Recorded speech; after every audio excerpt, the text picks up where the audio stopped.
नमस्कार friends, what पूर्णिमा का व्रत कब है, कैसे करें।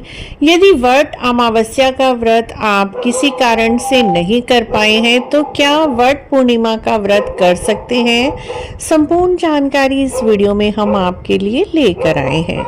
फ्रेंड्स देखिए, वट अमावस्या का व्रत भी सावित्री माता का व्रत होता है और वट पूर्णिमा का व्रत भी सावित्री माता का व्रत होता है। वट अमावस्या का व्रत अधिकतर उत्तर भारत में किया जाता है और वट पूर्णिमा का व्रत दक्षिण भारत, महाराष्ट्र वगैरह में किया जाता है।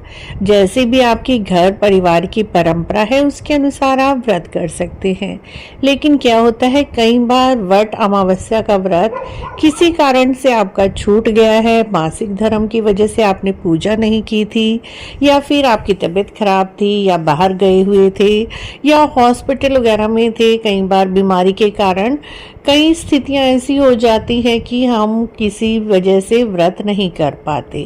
तो आप चिंता बिल्कुल भी ना करें, वट पूर्णिमा का व्रत आप कर सकते हैं। यदि आपका वट अमावस्या का व्रत छूट गया है तो आप वट पूर्णिमा का व्रत 10 जून 2025 को है।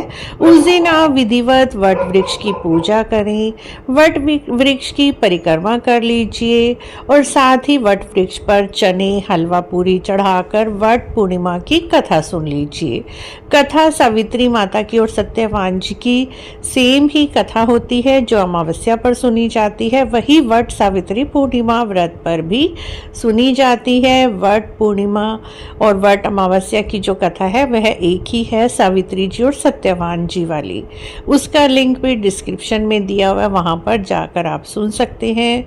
तो फ्रेंड्स, किसी कारणवश यदि आप वट अमावस्या का व्रत पूर्ण नहीं कर पाए हैं, छूट गया है, याद नहीं रहा था, या बीमारी की वजह से या बाहर जाने की वजह से आप वट अमावस्या सावित्री व्रत नहीं कर पाए हैं, तो वट पूर्णिमा पर यानी वट सावित्री पूर्णिमा पर भी आप इस व्रत को विधिवत रूप से करते हैं तो आपके जीवन के हर दुख संकट दूर होते हैं, पति की आयु लंबी होती है और पति के जीवन में आ रही सारी बाधाएं दूर होती है, घर में सुख समृद्धि आती है।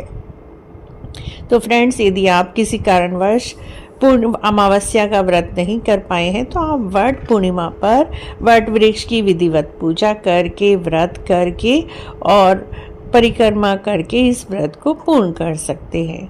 आशा है आपको ये छोटी सी जानकारी अच्छी लगी होगी। अच्छी लगी है तो आप हमारे चैनल को जरूर सब्सक्राइब करें, लाइक करें, वीडियो को शेयर भी करें। कमेंट बॉक्स में जय सावित्री माता अवश्य लिखें।